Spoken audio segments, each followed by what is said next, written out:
Hear that? Believe it or not, summer is just around the corner. Luckily, Armor All, America's most trusted auto appearance brand, has what your car needs to get that perfect summer shine.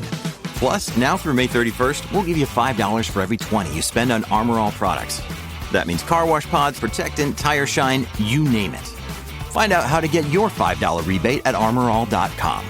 Armor All, less work, more clean. Terms apply. This episode of the Single Tracks podcast is sponsored by Evo. Evo is a leading action sports retailer with stores in Seattle, Portland, and Denver, along with their website, evo.com. Evo goes beyond just selling mountain bikes. They offer a full immersive experience blending sports, culture, and lifestyle. Keep listening for an exclusive discount code to use in-store and online at evo.com. That's evo.com. Hey everybody, welcome to the Single Tracks podcast. My name is Jeff, and today we have a very special guest. Joe Breeze practically invented the mountain bike, and he's known for many firsts in our sport. In 1988, he was inducted into the Mountain Bike Hall of Fame, and today he's the curator of the Marin Museum of Bicycling. Thank you for joining us today, Joe. Yeah, hey, thanks for having me, Jeff. So you have a really interesting background that sort of set you up to become one of the pioneers of mountain biking. Your father was a big cycling enthusiast and machinist, and even early on you were really interested in the history of bicycles. What attracted you to bikes in those early days? Oh, God, it might have been my dad riding his bike to work to his job as an automotive machinist way back in the early 60s. He was a big fan of bikes, but yeah, you know, it was the freedom machine, as we all knew growing up as kids, and it's no different for me. I just knowing kind of with my father's example, I guess I just had this broad spectrum of how big cycling was. It wasn't just me and my buddies on the sidewalk. It was like we could get places on bikes, even beyond our own town, and that's what we were soon doing. My brother Richard helped out. My older brother Peter, he was riding down to the Southern California back in the 60s, going to school down there, and he was kind of a legend in the family. And then my brother Richard, my older brother, was helping get me in that direction.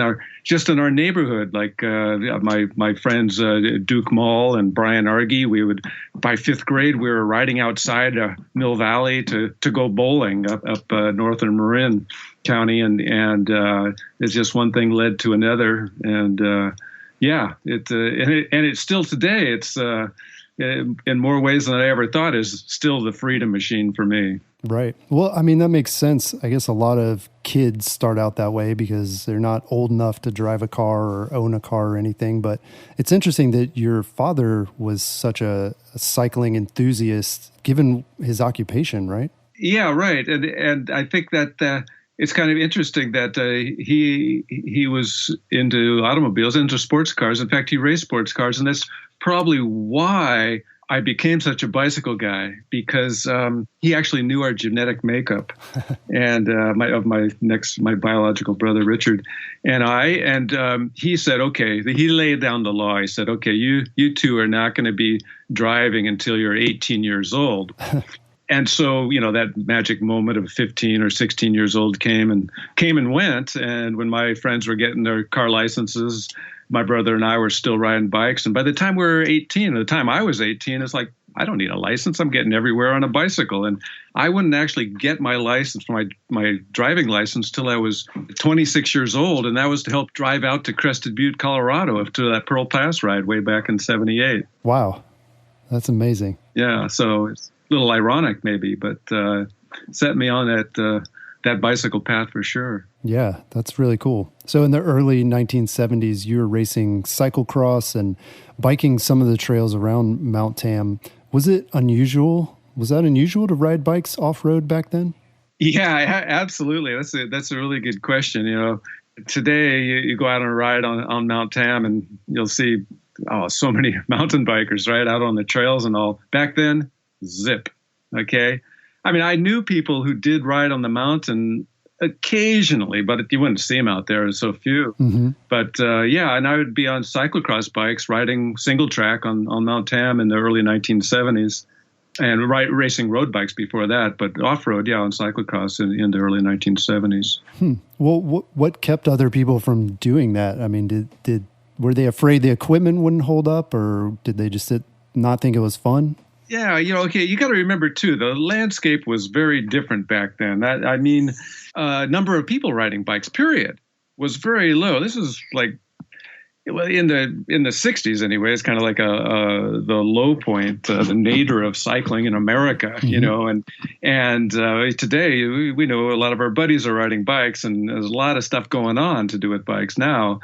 But then not so much, and just the idea of riding your bike off road is like, why? I mean, whoever, this was not something you thought about, right? Right. And yet when I saw, I started riding those bikes in the early 70s,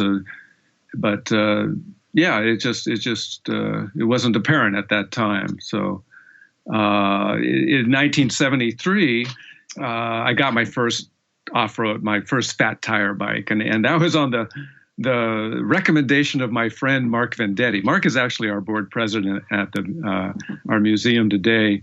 But back then we were road racers and traveling around together, trying to search for old bikes from the 19th century, sophisticated machines when bikes were king, and that golden age. And we were out looking for these bikes, and one day struck out once again. They're hard to find. We're down at a bike shop in Santa Cruz, and Mark says, "Hey, I offer the guy $5 for that old Schwinn over there, some bike that Alex LaRiviere at Branson 40 Bikes had rescued from the Santa Cruz dump." And he had this lineup of old Schwinns, et cetera, these old fat tire bikes out in back of his shop. And Mark points to one of these bikes and says, "Joe, yeah, offer the guy $5 for this old Schwinn." And I'm looking at Mark like, wait, why do I want that? Why do I want this old sled? And Mark says, in high school, at Redwood High School, I used to ride with these guys from Larkspur, Corte Madera, down Mount Tam. You might enjoy it. Probably the best $5 I ever spent. And I took that bike. I hitchhiked up Mount Tam and rode it down the old scenic railway. Used to be a railroad up to the top of Tam from 1896 to 1930 or so, and came down the old railroad grade. Just had a ball. Yeah, no, it was fabulous. So, hey, once you try it, it's a whole new thing, right? And so you're talking about why didn't we do this? Well, people kind of had this in their mind. In fact, there had been many occurrences of people riding off-road all across the country since those balloon tires were available in the 1930s. And They were mostly isolated occurrences. They didn't go on to turn other people onto the sport. People were on to then, something new next year or whatever. But out here in Marin, when I was riding these bikes, occasionally I'd run into a cycling friend or a non-cycling friend, and then they'd ask me, "Hey, Joe, interesting looking bike with those big tires and upright handlebars and all, and mind if I try it?" And I'd let them take it down the block, and they'd come back, and invariably they'd have a big smile on their face and say, "Where has this bike been?" They knew what they wanted. They didn't know exactly what it was, but after they rode this fat tire bike, they knew this is what they wanted. Yeah. Well, I mean, I hadn't intended to go down this path, but what were those bikes originally intended for? I mean, are these bikes that were built before roads were really in the condition that they're in today, or? Not at all. Not at all. And they were just the ubiquitous bike of the day, pretty much designed for children, because that's how far cycling had fallen in this country. It's because in 1898, we made a bad mistake in the bike industry. We went with a single tube tire, where the rest of the world went on to the new double tube tire, like we have today. And you could quickly repair it, throw a new tube inside rather easily. But in America, people controlled the patent for the single tube tire, and they could, they controlled the tire. So by single tube, do you mean basically like a tubeless tire? No, and it's not like a sew-up. It's not like a tubular tire. It's like a glorified piece of garden hose. And to patch it, you got to put a plug into it. And there wasn't stands or coagulant back then. You had to wait 30 minutes for the glue to dry. And people just got fed up with this. And it wasn't until the 1930s when Schwinn, company out of Chicago, popularized this new type of tire, which they had been using in Europe. The Ignat Schwinn had been going back to Europe since he grew up there, right? And he was designing high wheel bikes way back when. And he would go see what the real bicycle culture was doing. And he brought that double tube tire, no longer new, to America. And then it was new to America. And there's been a trajectory of growth in cycling ever since the 1930s because of that double tube tire. Wow. So anyway, cycling had fallen so far that by the 1930s and 40s, it was pretty much a kid's thing. That bike was designed to look like a motorcycle, like maybe their father or other people rode, and it was not about it wasn't a sophisticated machine like the bikes from the 1890s, and it probably did weigh north of 60 pounds. And imagine a kid having to schlep that thing around. But anyway, that happened to have this balloon tire on it. And what I mean is it's a 26-inch rolling diameter by a 2 1/8 inch carcass. And that's the tire that we would find. Well, that's the tire that this bike that I bought for $5 had on it. And that was where we started with the mountain bike, this bike designed in the 1930s. Yeah, wow. That's really great background. So getting back to those first rides down Mount Tam, could you imagine at that time that mountain biking would become such a phenomenon? Yeah, no. But, you'd see the reaction to, even my non-cycling friends, and you could see that something was up there. This thing was hitting the nerve. But at the same time, who's to know? And I remember a moment in the mid-1970s, my buddy and I, Otis Guy, we're on the top of the mountain some winter and covered head to toe with mud maybe, and we're sitting down at the top of Mount Tam looking out over the San Francisco Bay Area. And I remember saying to Otis, wow, this sure is a lot of fun, but who else is going to want to enjoy this? And boy, wow, a lot of people, I guess. But yeah, I mean, it's kind of nuts. So about 3 years after buying that Schwinn, you started competing in the repack races, which I think a lot of people know and have heard about. And you did really well. You won 10 out of the 24 races. Is that right? Yeah, I won 10 of the 24. Gary Fisher had the fastest time, however, 4 minutes, 22 seconds down this 2-mile downhill that drops 1,300 feet. And he will always be 1.7 seconds ahead of me. Wow, that's great. So you had a lot of experience before this, racing road bikes and cyclocross. And so did that experience translate into sort of this downhill bike racing sport? Yeah, absolutely, it did, and that's where we cut our teeth, was riding the road bikes down Mount Tam, and there are some wonderful roads on the mountain, paved roads that drop down either to the Pacific Ocean in Stinson Beach or back down the Mill Valley on the Bayside, and with my buddies Ronnie Schwartz and Greg Biber, we were seeing how fast we could be going down the mountain and hone that skill. And so when something like this repack race came along, and it's like, well, sign me up. Yeah, in fact, some of my favorite races, favorite road races were ones that still go on today, like Nevada City up in the Sierra Nevada, had this wonderful course for somebody who was a really good bike handler. It's changed over the years. It's not quite that course, but that was my favorite road race course. It was a criterium, so you had many times to hone in around those famous Nevada City corners. Yeah, that's really interesting. So keeping with the timeline here, Charlie Kelly asked you to build a bike frame specifically for mountain biking. So what were sort of the characteristics that you wanted that bike to have? Yeah, so I had tried out many of the old sleds, like the Schwinns and the Colsons and the Hiawathas, and there were hundreds of brands, and to test out their handling skills riding down Mount Tam, and we're up Mount Tam for that matter, but along the trails, etc. And I arrived at the Schwinn that I was riding, this 1941 Schwinn DX, with that geometry. It was 68-degree head, 70 seat. And so I chose that geometry as a starting point, but I used modern tubing, aircraft frame tubing, chromoly tubing, alloyed steel tubing. That was much stronger, so you can make the bike lighter, make the frame lighter, and so it would hold up, because that was the problem. The biggest guys were busting those old Schwinn frames, et cetera, till they many of them had broken multiple times, and they're coming to me saying, "Hey, Joe," because I was building custom road racing frames, right? Mm-hmm. They're coming to me saying, "Hey, Joe, when are you going to build me a new frame?" And yeah, hey, now you want me to get serious? Aren't we just having fun out here? Right. It was my reaction, really. And really, it was Charlie Kelly who made me do it. He was waving $300 in front of me, and I figured, well, heck, I could buy 10 sets of tubing for that. And so I said, I'll make 10. And I drew them up very carefully, and that's when I did those first breezer frames. Yeah. I mean, to me, that's pretty incredible. I talked to... 1977 was the year. Yeah, I actually asked Charlie that same question, about, why was he so serious about getting this bike made? I mean, that seems unusual and expensive to have a custom bike built. Because he was a big guy busting those old mild steel frames. That's why.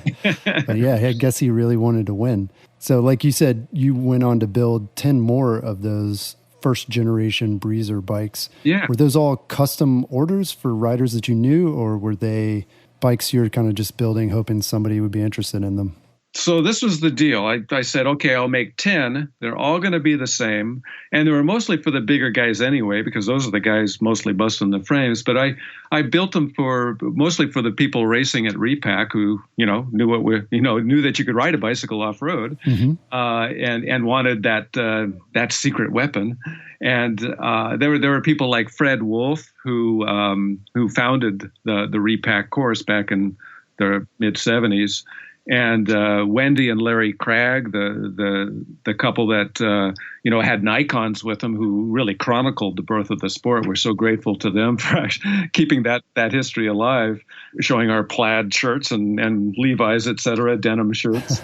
and my good friend Otis Guy was one, but there were others who I didn't know so well. One of the first owners of those first 10 breezers was Fritz Maytag, who is the guy who kind of kickstarted the microbrew movement in this country back in the 1960s when he bought Anchor Steam Brewing Company, and he lived in Mill Valley where I lived and knew my older brother and bought one of my first breezers. Wow! And that, well, of course, the first one went to Charlie Kelly, because he was the guy who fronted me the money for those 10 frames. So, right. Of course, yeah, he has breezer number 2, which is actually the first, essentially the first modern mountain bike ever sold. And that's on display at our museum. Yeah, that's awesome. I'm really fascinated, too. You just mentioned Fritz, right, who started the craft brewing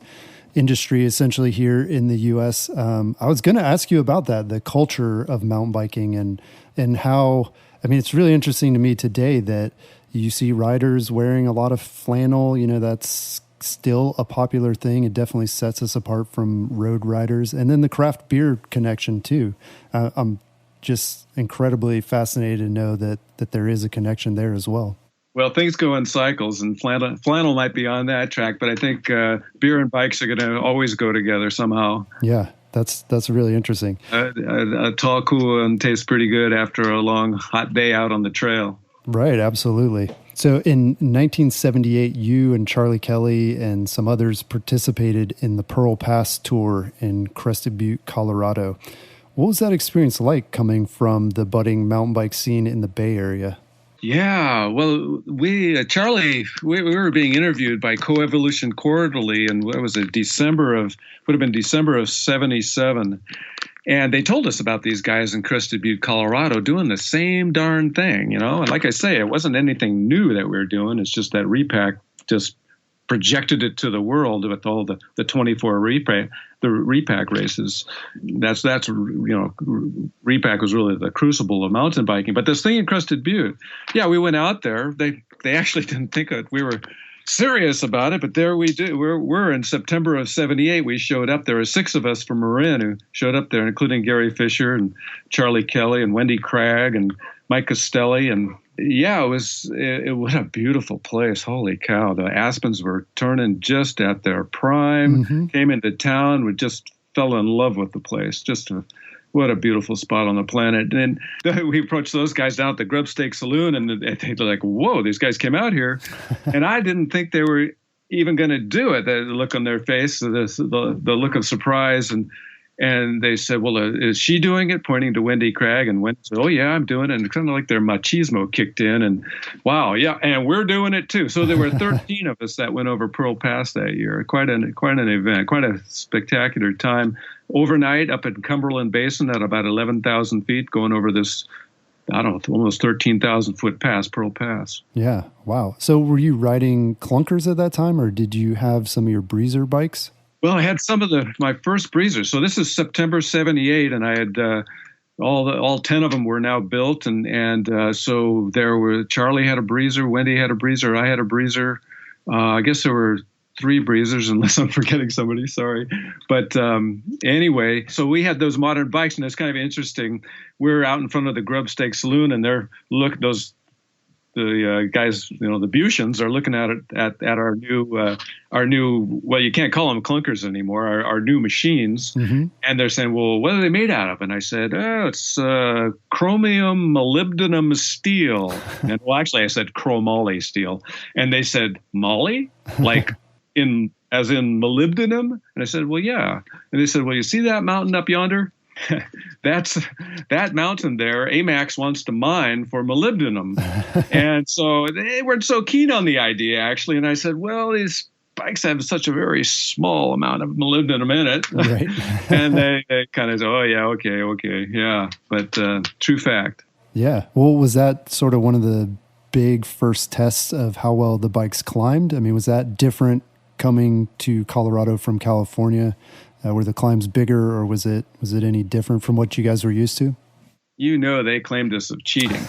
Not only did we have the latest in mountain bike technology, but we trained. I think they might have done a little more training down at the Grub Stake. And so when race day came, well,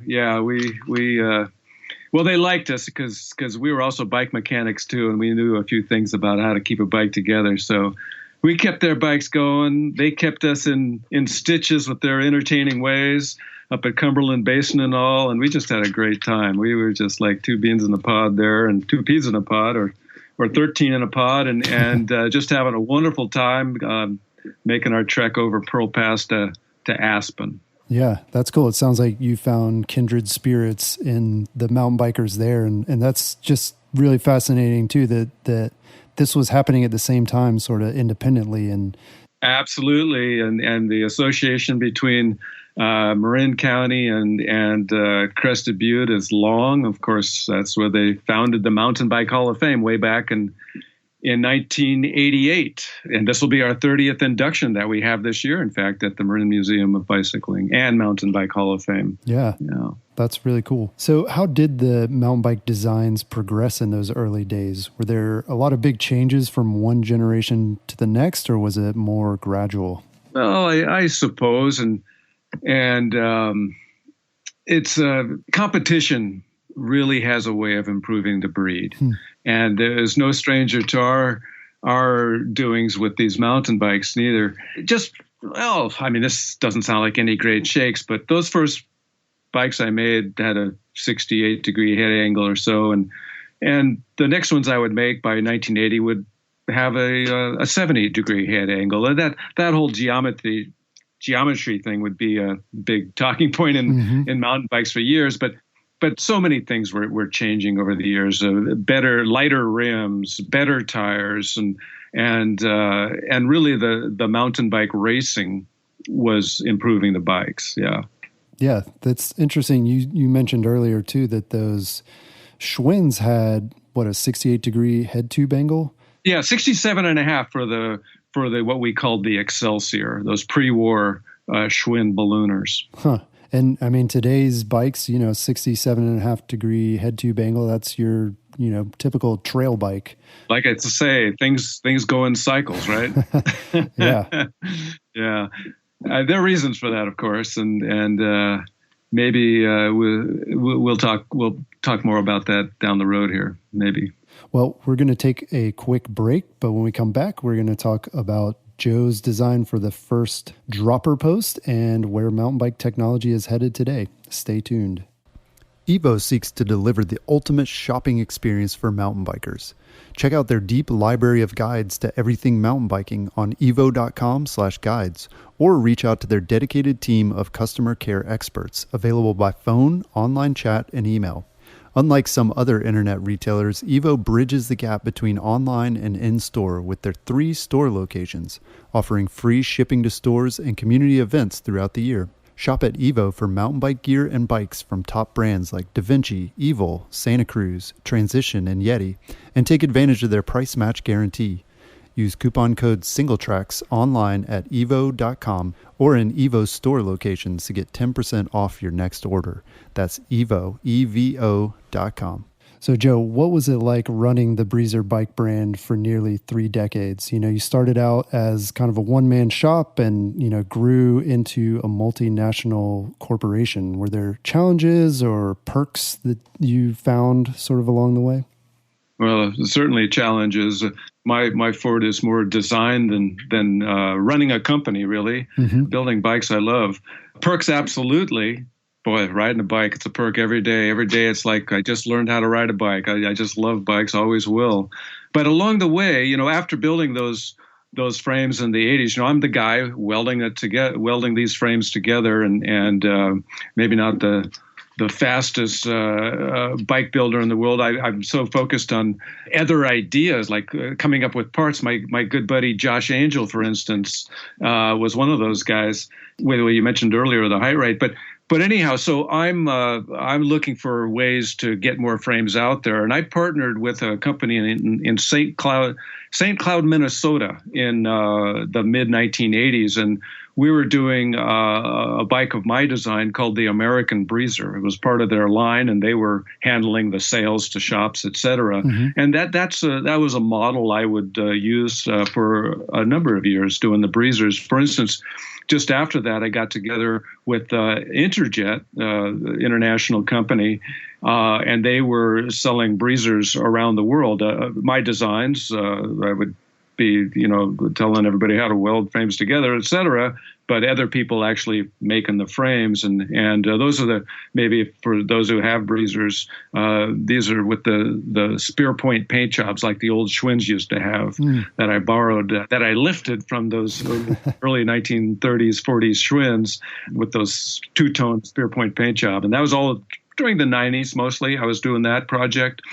And then after that, I actually really, for the first time since I had been welding the frames together, I was running the show with another guy. This was in the 2000s. We started, my friend John Deutsch and I started Repurpose Breezer, actually. An interest of mine is the use of bicycles for transportation. Again, something I got from my father, perhaps, but I figured, hey, everybody's doing mountain bikes, and wouldn't it be wonderful if people had a bicycle that was all equipped, that they could use to get down to the store, as many people were doing with their mountain bikes, in fact. I mean, most of the mountain bikes that were sold, maybe 90% of them, rarely saw the dirt, and they were just upright, comfortable bikes to ride. And people learned that, wow, right in my everyday life, I can use a bicycle to get where I need to go and save myself time. How about that? Yeah. And get myself a little healthier too, and maybe the planet at the same time. And so, I thought what we need in this country are bikes that are fully equipped, that have racks and fenders and lights right on them, like a car. They've got all that stuff, and when you park them, they don't fall over. And so wouldn't it be great to just have an all-purpose, everyday, getting around bike? And that's what we did. John Deutsch and I repurposed Breezer in 2000. What was it? 2000. Well, we got together in 2001. Figured it was high time here in this country, and showed up at the show the following year with a line of town bikes, and we focused 100%. We did not do mountain bikes or road bikes because everybody else was doing that. Mm-hmm. And we were really trying to get that thing going. We needed to focus 100% on this new kind of bike, and got a foothold, selling to people who started bike dealerships just for that one sole purpose, to get bikes in front of people in ways that they can use them better, more easily in their life. And that's what we did. And about, 2008, this was getting some traction, and a lot of companies were coming out with fully equipped bikes, and it was getting somewhere. And I figured, well, we're just going to get trounced by everybody. So I chose to partner with a bigger company, and that was Advanced Sports back in Philadelphia. And they were essentially they were the company that was building the Fuji bicycles and the Kestrel bicycles and SE bicycles and a number of brands, now including Breezer from 2008. And I was held on as designer, the part I like. And they got to do all that fun paperwork back there in Philadelphia and move my bikes around the planet.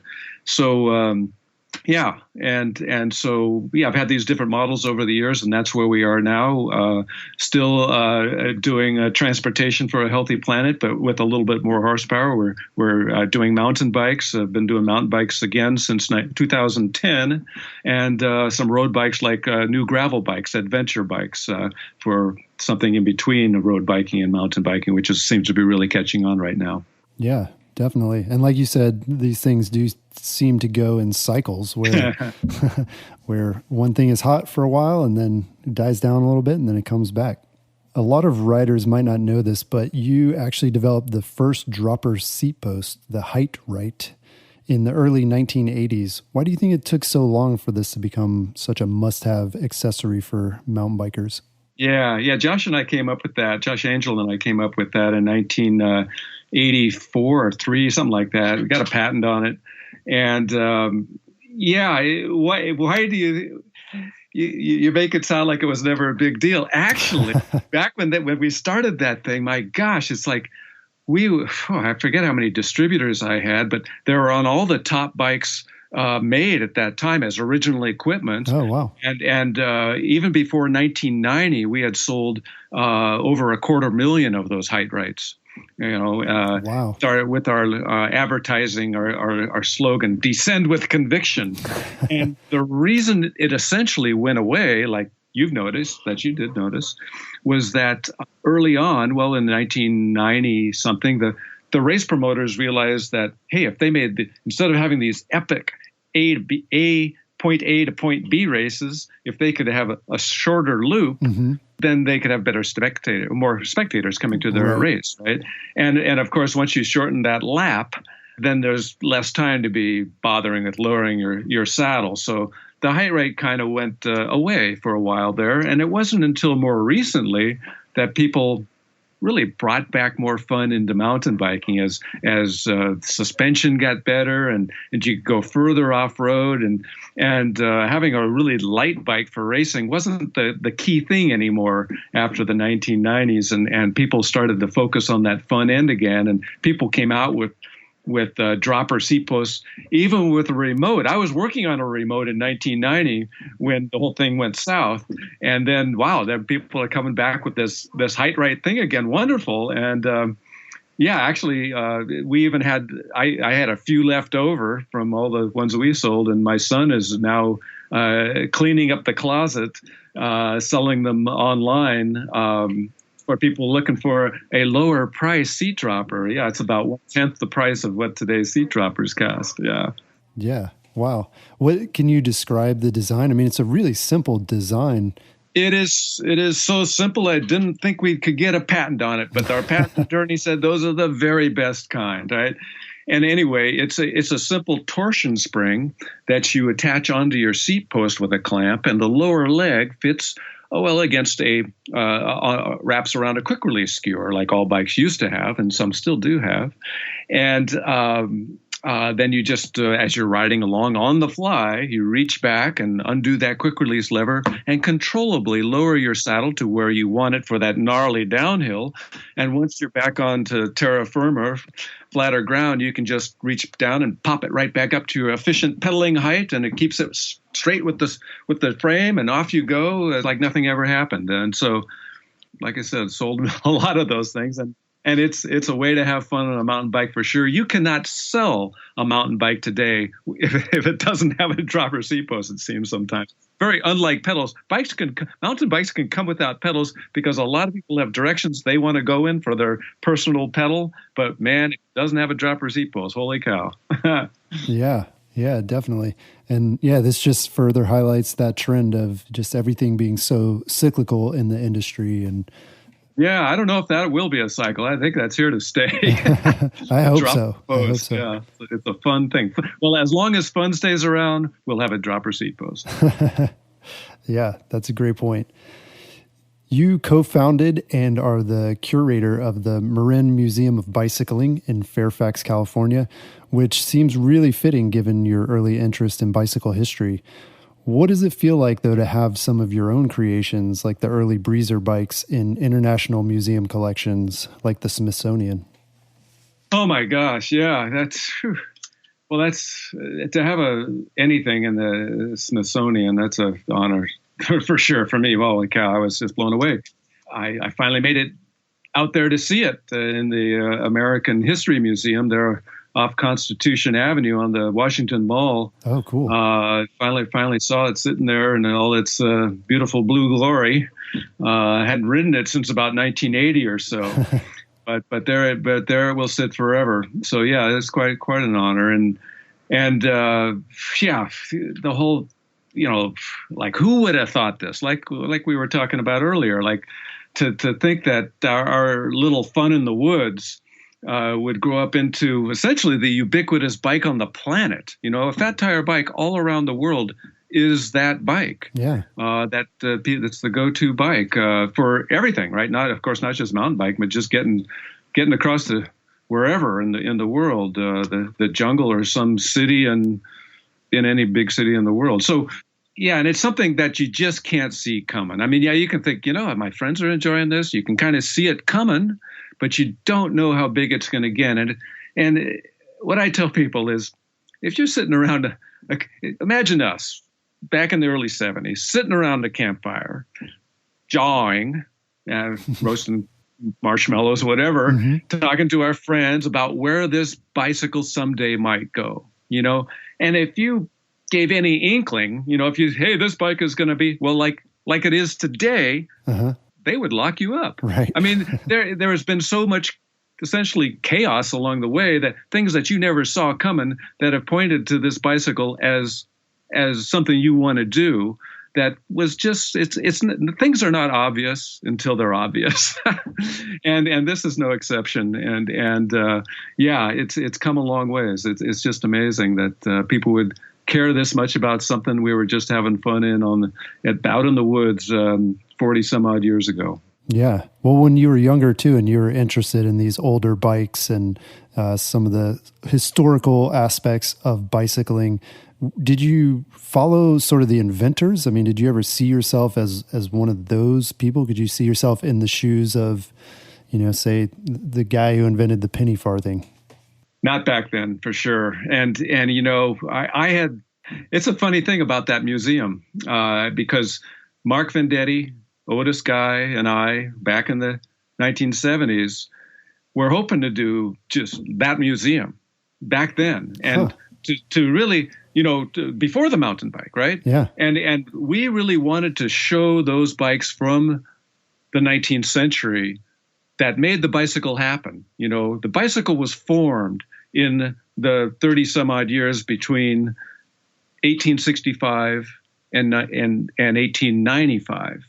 And competition absolutely improved the breed right up to the point there were other ways to get around, like the automobile. And it was the very same people who would go on to start a lot of the motoring automobile companies. And heck, the Wright brothers were bike builders before flying at Kitty Hawk, right?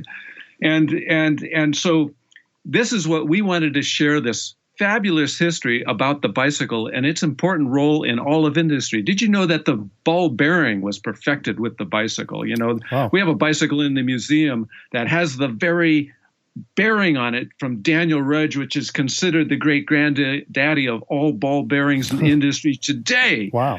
For instance, and there are many more, but believe me. And so we wanted to share this history that had been occluded by these later technologies like the automobile and the airplane. It's a history that people don't know. And when they come in, it's like, well, I had no idea.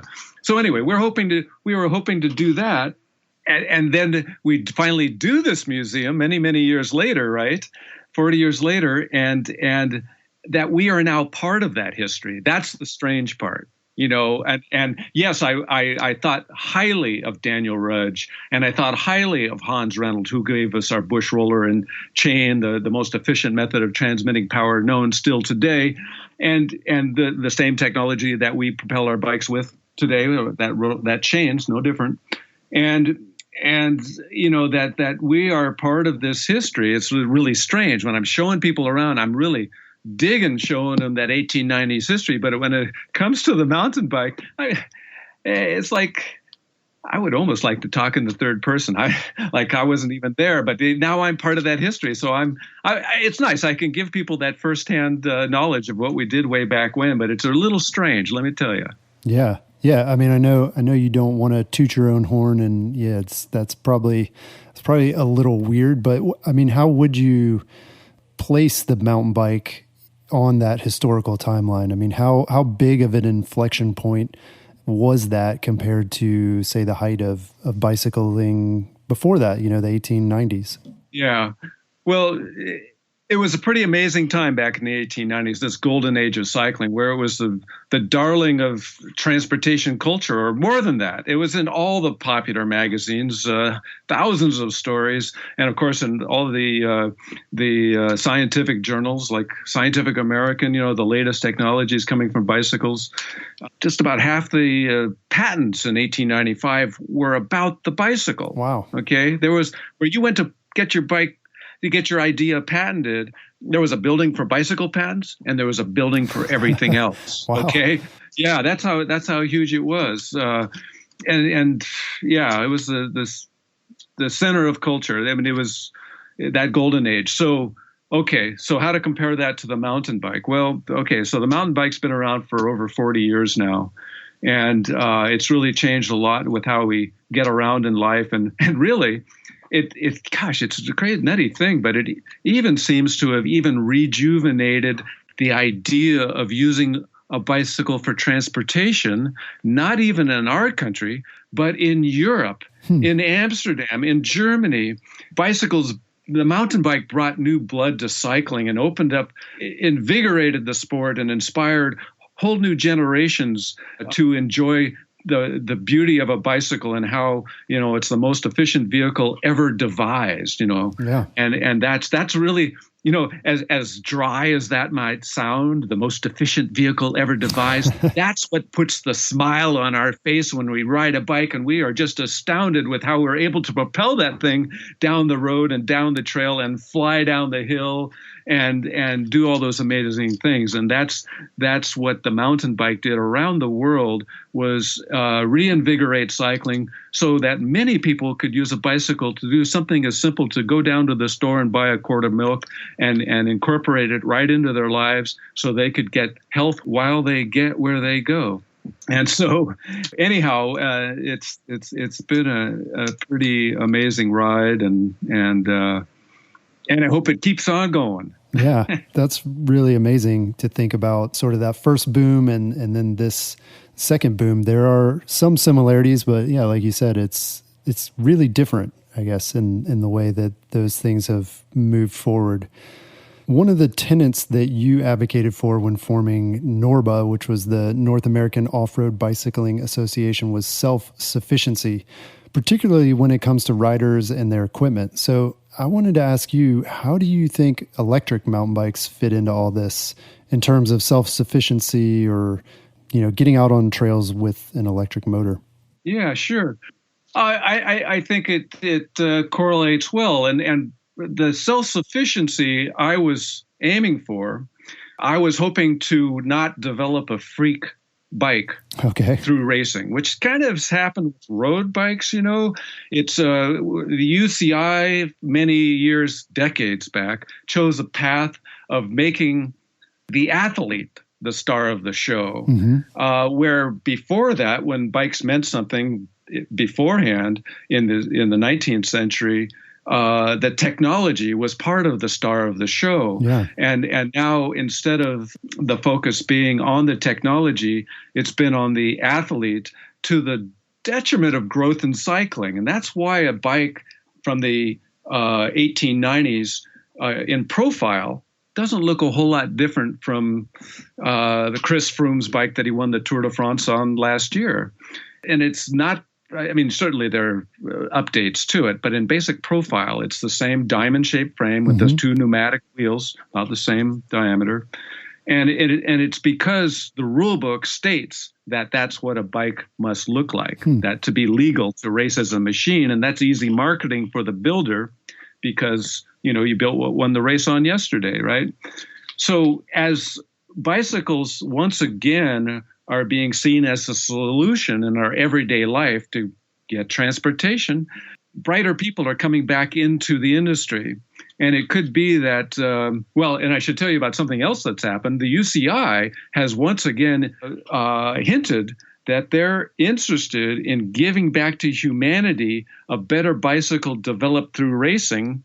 And wouldn't that be a great thing that people go, yeah, when I got my quart of milk, those racing bikes gave me a better bicycle. Okay. Yeah. No, and there's so many things that can be improved on a bicycle that by having wheel changes, that just creates not a good wheel, not a good tire, right? Right. You can bet if you had to finish that Tour de France race on that same bike that you started on, and you might even have to change your own tires, holy cow, you bet the manufacturers would make a damn good tire.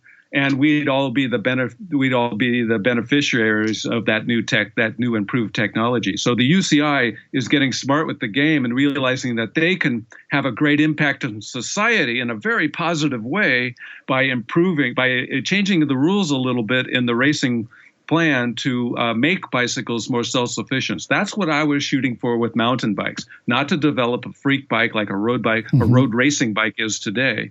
And come up with a bike that will not only get you into the woods, but back out of the woods. Right. Okay. And so whether it's a pedal-powered bike or a pedal-powered e-bike, if there are to be rules, they should be rules that will not only get you into the woods, but back out of the woods. And so that's why I say that it's a similar thinking for either bike. Yeah. That's really fascinating to think about the difference between road bikes and mountain bikes and maybe what's driving some of that innovation and that risk taking, I guess, with design and, figuring out ways to solve the problems that competition brings up. Yeah, and competition is a vital tool to improve the bicycle, and the UCI and all people involved need to get with that plan and recognize that that's what's going to keep people coming back to bicycles day after day.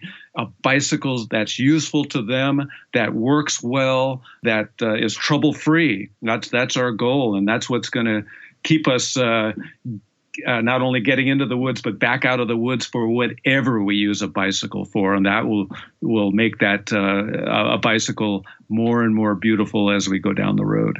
Would you say, are the UCI mountain bike regulations, are they different and are they sort of modeled after the NORBA rules as they were? Well, of course, NORBA was separate from the UCI until 1989. And it's an interesting thing. Maybe it might sound a little ironic that the UCI, because they wanted to bring our NORBA into the fold, to have a unified world championship. And you can imagine how chuffed we were that our little baby was going to be international.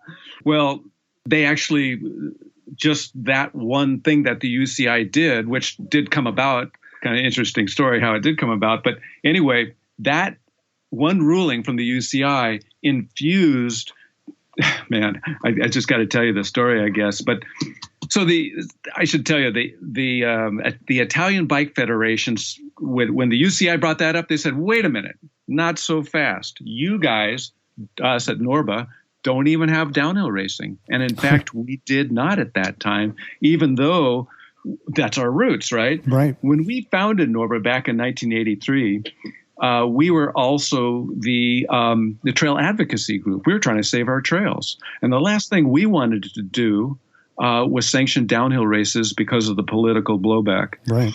And so we chose not to. And so in 89, when the Italians said no downhill, no dice, we at Norba knew that downhilling was going to happen with or without us. So we just shrugged our shoulders and said, okay. And that first world championship was with that rainbow jersey, the rainbow jersey on white, was at Durango, Colorado, 1990. Ned Overend won it. And it included the discipline of downhill racing. And that brought downhilling back with a vengeance. And that's what infused all this technology into mountain biking with better suspension, better kinematics, which carries on to this day to make the mountain bike more exciting, more better every year. After 1990, when it was in the UCI's hands, and they ran with it, and we kind of had our indelible fingerprint on there for a while. But I think after some time, they chose to rescind the self-sufficiency clause and maybe allow for wheel changes. I actually haven't paid close enough attention to actually know what those rules are like regarding mountain bike racing. Well, in a downhill race, there's just not a lot of time anyway. Well, hey, I'll tell you what was happening before we founded Norba. The mountain bike racing was kind of devolving into cyclocross, because for some of these courses that the promoters would put on, you could get by with a cyclocross bike, and hey, it was lighter, right? Right. But it wasn't really mountain biking anymore, and so it wasn't going to be developing a better bike for the people who enjoyed mountain biking.